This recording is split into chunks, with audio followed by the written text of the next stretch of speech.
નમસ્કાર મિત્રો, આ રોમાંચક વાર્તામાં તમારા બધાનું સ્વાગત છે. મારું નામ ગાયત્રી છે. હું 30 વર્ષની ઉંમરે વિધવા બની ગઈ હતી. પતિના મૃત્યુ પછી હું મારા ઘરે એકલી જ રહેતી હતી. 30 વર્ષની વિધવા હોવા છતાં મેં મારું શરીર ઘણું જાળવી રાખ્યું હતું, ફિગર મેન્ટેન કર્યો હતો. એક દિવસ સવારે હું રસોડામાં ચા બનાવી રહી હતી. ત્યાં જ હળવો વરસાદ શરૂ થઈ ગયો. મેં ચાની સાથે ગરમાગરમ પકોડા પણ તળી લીધા. પછી મેં એક ટુવાલ અને નહાવા પછી પહેરવાના અંદરના કપડાં બાથરૂમમાં મૂકી દીધા. ચા બનાવ્યા પછી મેં બારી બંધ કરી દીધી અને ટીવીનો અવાજ વધારી દીધો. હું નાચવા લાગી અને મસ્તીમાં દિવાલ પર લાગેલા મોટા અરીસામાં પોતાને જોવા લાગી. મેં કાળા રંગની એક નાઇટી પહેરી હતી, જેમાં હું ખૂબ જ સુંદર લાગી રહી હતી. હું મસ્તીમાં નાચી રહી હતી ત્યાં જ દરવાજાની ઘંટડી વાગી. મેં ટીવીનો અવાજ ધીમો કર્યો અને માથા પર દુપટ્ટો ઓઢી લીધો. મેં દરવાજો ખોલ્યો તો બહાર એક કુરિયર ડિલિવરી બોય ઊભો હતો. તે 22 વર્ષનો એક યુવાન છોકરો હતો, જેનું શરીર ઘણું સુડોળ હતું.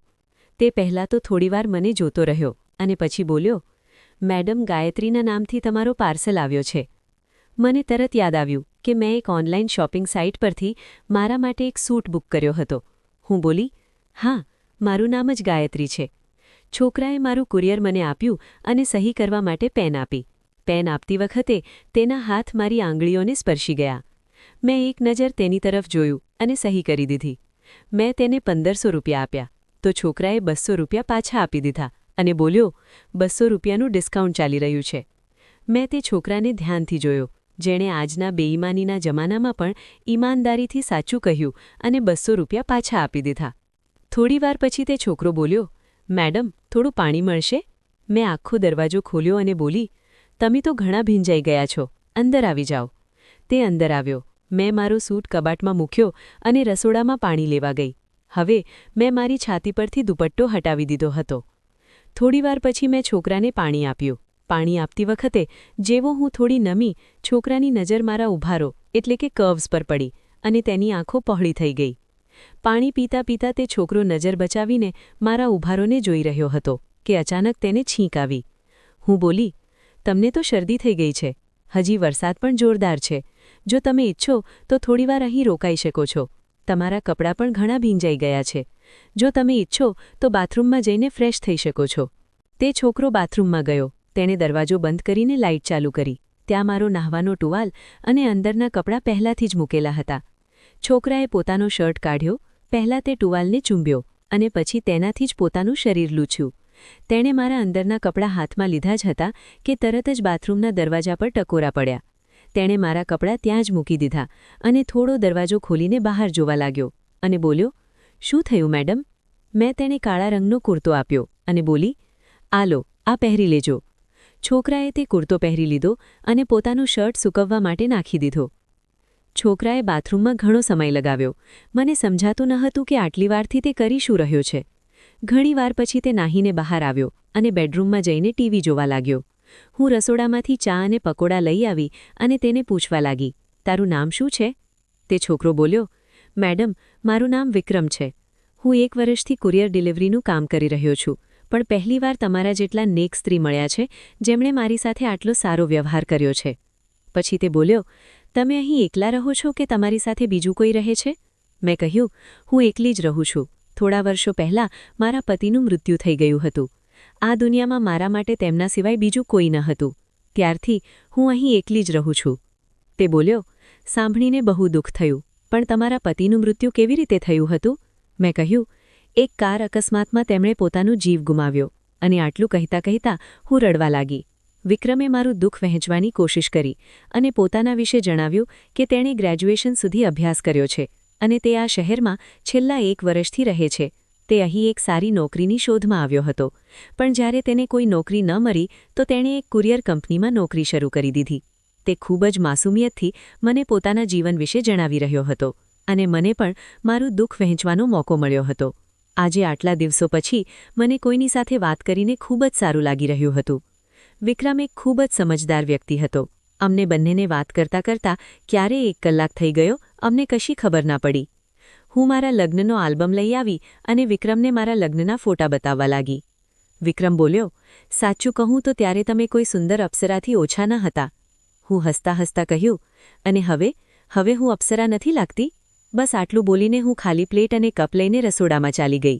મેં વિક્રમને કહ્યું, તમે અહીં જ બેસો, ત્યાં સુધી હું નાહીને આવું છું. હું નાહવાની તૈયારી કરી રહી હતી અને હું એ પણ નોટિસ કરી રહી હતી કે વિક્રમ ફક્ત ને ફક્ત મારી સુંદરતા જ નિહાળી રહ્યો હતો.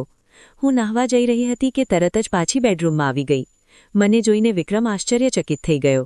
મેં પૂછ્યું, તો કહો, કેવું લાગ્યું મારા લગ્નનો આલ્બમ? વિક્રમ બોલ્યો, ખૂબ જ સુંદર.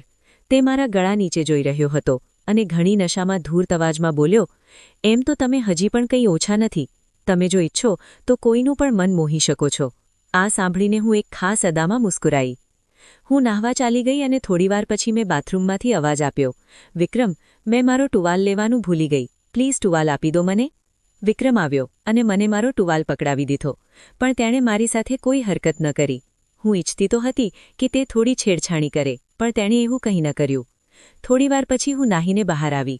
મેં કાળા રંગનો લહેંગો અને કાળા રંગની ચોલી પહેરી હતી. છાતી પર દુપટ્ટો હતો અને માથા પર ટુવાલ બાંધ્યો હતો.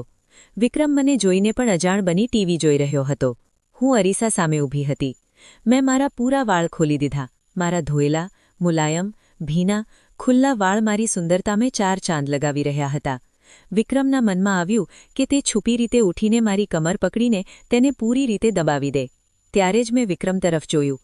આનાથી વિક્રમ ગભરાઈ ગયો અને પોતાની ચોર નજરોને ટીવી પર લગાવી દીધી. થોડીવાર પછી હું વિક્રમની પાસે આવીને બેસી ગઈ અને તેની સાથે વાત કરવા લાગી. વચ્ચે વચ્ચે વિક્રમનો હાથ મારા હાથને સ્પર્શી પણ જતો હતો, પણ મેં ખરાબ ન માન્યું. પણ આનાથી વિક્રમની હિંમત વધી રહી હતી અને હવે તે જાણી જોઈને મારા હાથને સ્પર્શવા લાગ્યો. આવી જ રીતે બપોરને 1 વાગી ગયા અને વરસાદ ધીમો થઈ ગયો હતો.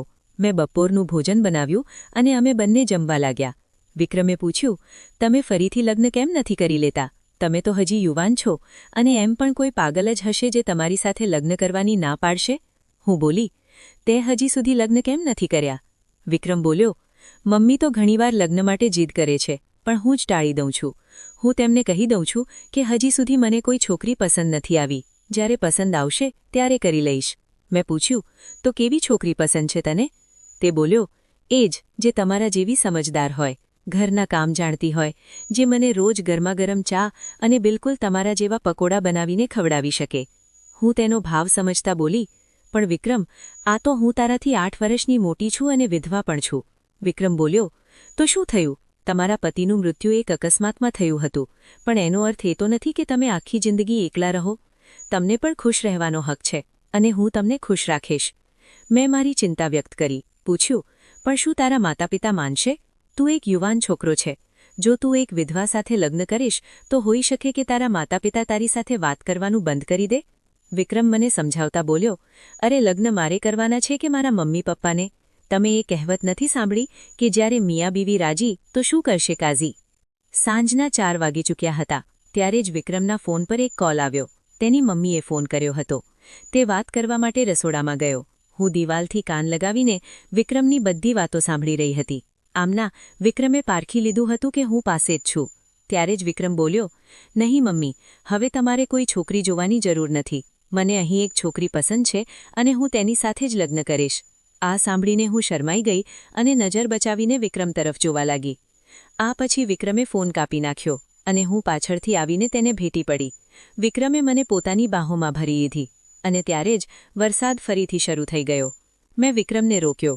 હું બોલી, જો ખરાબ ન લાગે તો આજે અહીં રોકાઈ જાઓ. વિક્રમનું પણ મન કરી રહ્યું હતું મારી સાથે આખી રાત રોકાવાનું. મેં કહ્યું, હું રસોડામાં સૂઈ જાઉં છું, તમે અહીં બેડરૂમમાં સૂઈ જાઓ. તે બોલ્યો, અરે એવું કેમ? આ ઘર તમારું છે. તમે બેડરૂમમાં સૂઈ જાઓ, હું કિચનમાં સૂઈ જઈશ. અને એમ પણ મને વધારે આરામની આદત નથી. મેં કહ્યું, હા, હજી આ ઘર તમારું નથી, પણ લગ્ન પછી તો તમારું પણ થઈ જશે ને? હા, હજી આ ઘર તમારું નથી, પણ લગ્ન પછી તો તમારું પણ થઈ જશે ને? મારા આ શબ્દો સાંભળીને વિક્રમની આંખોમાં પ્રેમ અને ખુશીની એક ચમક આવી ગઈ. તેણે એક ક્ષણનો પણ વિલંબ ન કરતા તરત જ મને પોતાના મજબૂત આલિંગનમાં ભરી લીધી. એ ભેટમાં માત્ર ઉત્સાહ જ નહીં, પરંતુ એક ગહન સ્વીકાર અને વિશ્વાસ હતો. એ સ્વીકાર એ વાતનો હતો કે અમે બંને હવે એકબીજાના જીવનનો હિસ્સો છીએ. તેણે મારા ગાલ પર એક ઉષ્માભરી અને જોરદાર કિસ કરી, જાણે વર્ષોની લાગણીઓ એક જ ક્ષણમાં વ્યક્ત કરી દીધી હોય. વરસાદનો અવાજ બારીની બહાર ધીમો ધીમો સંભળાઈ રહ્યો હતો, પણ અમારા બંનેના હૃદયની ધડકન વધારે તેજ હતી. વિક્રમે ધીમેથી મારા ખભે પરથી દુપટ્ટો હટાવી દીધો, જેથી અમારી વચ્ચે કોઈ અવરોધ ન રહે. મેં પણ કોઈ વિરોધ ન કર્યો. ઉલટું, હું તેની વધુ નજીક જવા માટે આતુર હતી. હું પણ પૂરી રીતે તેની સાથે વીંટળાઈ ગઈ, જાણે કોઈ સુરક્ષિત આશ્રય શોધી રહી હતી. તેણે હોઠા મારા હોઠા પર મૂક્યા અને એક ક્ષણ પ્રેમના અહેસાસોથી ભરાઈ ગઈ. અમારી આજુબાજુની દુનિયા જાણે અદૃશ્ય થઈ ગઈ. અમે બંને એકબીજામાં એટલા સમાઈ ગયા, જાણે બે આત્માઓ એક થઈ રહ્યા હોય. તે માત્ર શારીરિક આકર્ષણ ન હતું, પરંતુ બે એકલવાયી વ્યક્તિઓનું ભાવનાત્મક જોડાણ હતું, જેમને આખરે તેમનો સાચો સંગાથી મળી ગયો હતો. મેં મારું સર્વસ્વ વિક્રમને સમર્પિત કરી દીધું હતું. અમે બંને એકબીજાની સાથે આખું જીવન નિભાવવાના હતા, અને આ એ બંધનની શરૂઆત હતી જે વરસાદની સાક્ષીએ બંધાયું હતું.